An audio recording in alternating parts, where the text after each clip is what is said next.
Hello, gratex. I'm going to use this Snake Plisskenist inspired. It's not what he does, but it was inspired by talking with him, which is I just write some notes, go through them. So it's really a video on my stream of consciousness while watching your video more than what you said. Maybe we'll see. So the first thing is that I don't think it's elitist to say you're making to say that you guys are making a special place for humans by ignoring this other living behavior, right?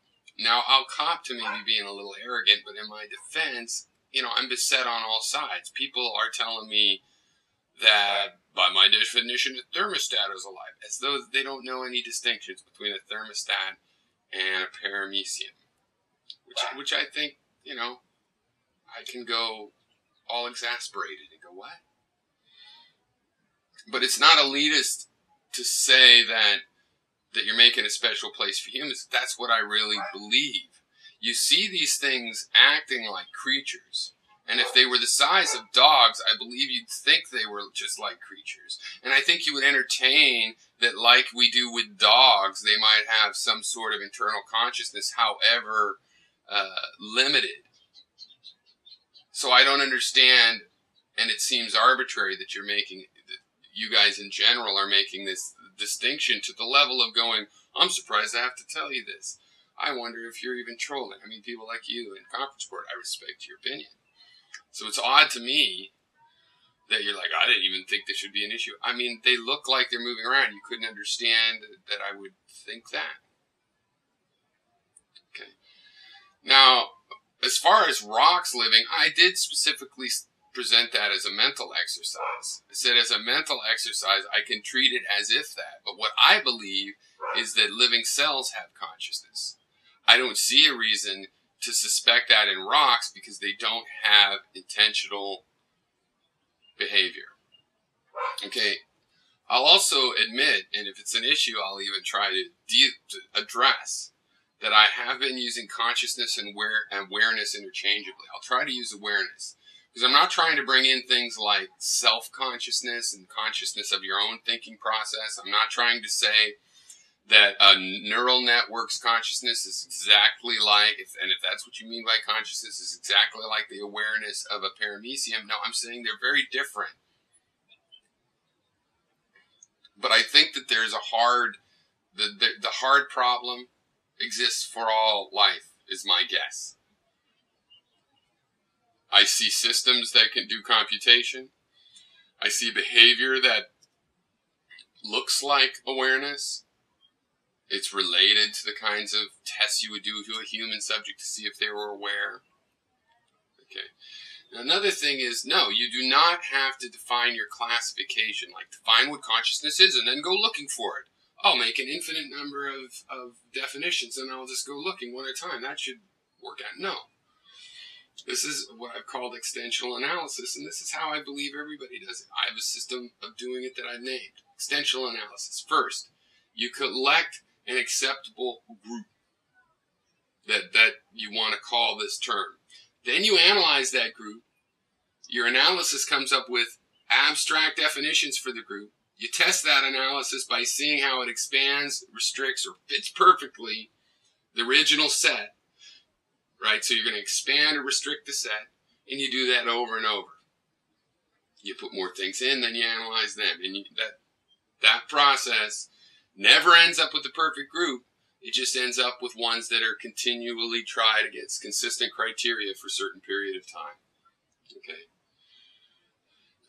You talked about them not being aware of thoughts. Okay, I'll talk about awareness. I don't think even some mammals are necessarily aware of their own thoughts. They are aware of their environment, like you're saying. That's what I'm talking about. If your complaint or your criticism is that I'm using the word consciousness, well, look, I don't think the word consciousness is so well defined that it can only have a strict definition. I think it's not that well defined and could have a broad definition and broad uses. But I have tried to be clear about this hard problem that I think it looks like we have to solve that for all living creatures. To me, right, I'm not saying you're stupid for not believing that. If there's something that I'm implying people are stupid for, it's for just ignoring the complexity of these cells and what they do, and that they do have the analog of a brain. They have a computing apparatus. They just bump into things and bump up. No, that's what happens in Newtonian mechanics. Okay, they react. They act as though they're aware of being chased or chasing something, like they're aware of their environment, things that affect their comfort and the ease of their construction, just like us, as far as I'm concerned. In that respect, not just like us in that they write poetry or read or write dictionaries. Okay, so a neural system is something that our awareness depends on. That's not the issue. You know, when you're talking about things that are done automatically, that was a very interesting topic. Very interesting point. I still think about that some more. But my point is that the paramecium's awareness is based on its metabolism. Your awareness is based on yours. What takes your awareness away doesn't necessarily affect the awareness, or lack thereof, of a white blood cell pursuing a bacteria.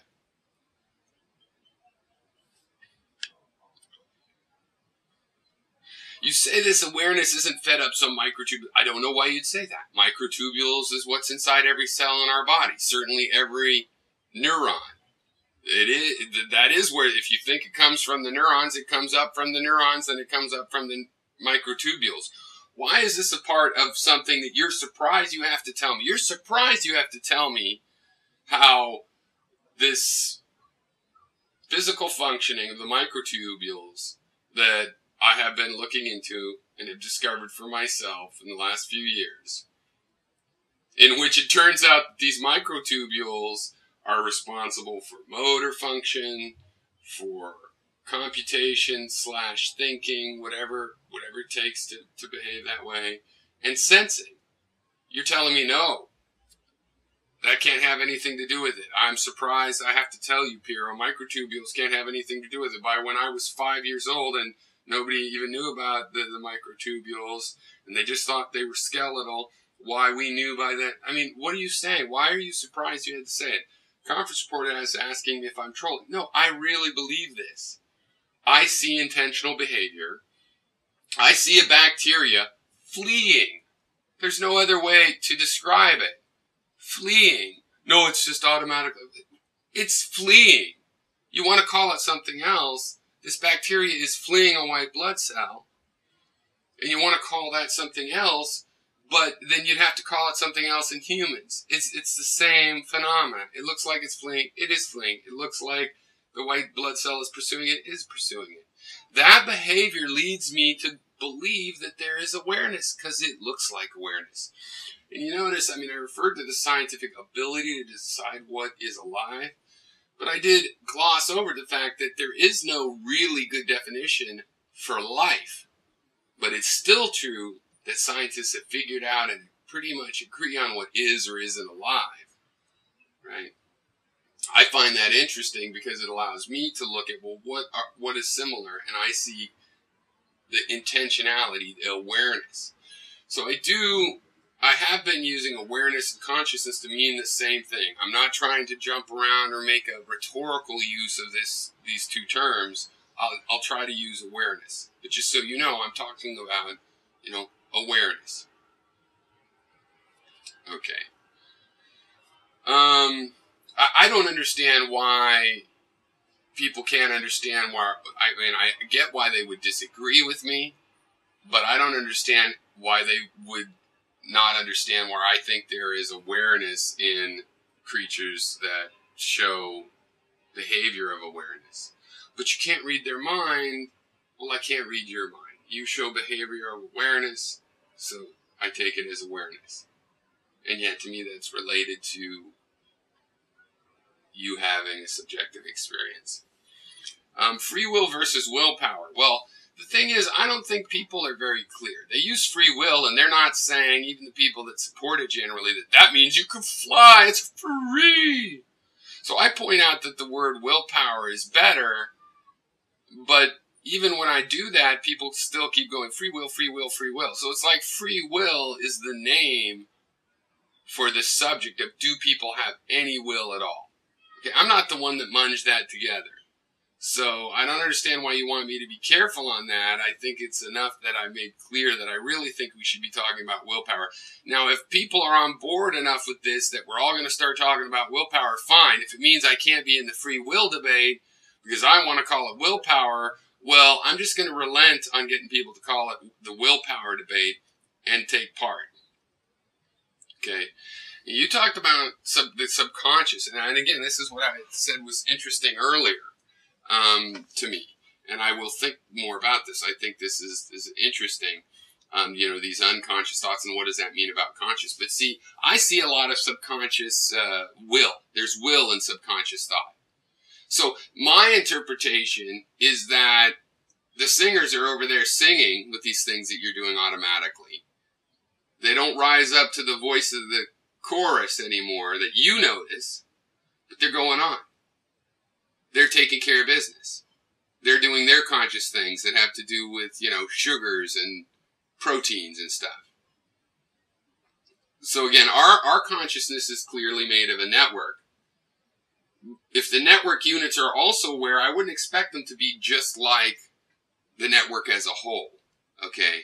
So if consciousness means what conscious creatures in a network comes up with, okay, they don't have it because they're individual creatures on that scale. Right? So I wouldn't expect them to see the same. The point is made best, I think, by when that paramecium is looking like it's trying to get out. I'm suggesting it's aware that it can't get out yet. Okay, and I have trouble with this why should you have to tell me approach. That's one of the things making me more arrogant and stubborn about this, because I think it's a fair question. I don't see why you guys all think it's so ludicrous of a question, and that if paramecium are aware, then maybe thermostats must be. So I'll try to use the word awareness, but I don't think the word consciousness is so well defined that it can't be used loosely. So I'm not going to be hyper careful about it. I think part of this is that you should understand when I'm talking about conscious, you know, maybe we don't have a word exactly for the aspect of consciousness that I'm talking about. Now, I'll try using the word awareness as that aspect, but that can be complicated too. But I'll still try it, but it can be complicated too, because is it really aware? You can philosophize deep on any of these and go, oh no, they don't have that either. And that's what I think will happen. I'll find out that it's not that I'm using the word consciousness about paramecium, but any sort of awareness, any sort of letting them have this sense that we have historically related to, you know, our sense of spirit and felt very special about. We don't want to share that notion. And in some generations, even mammals don't have it. Even birds, even lizards, even insects, even paramecium.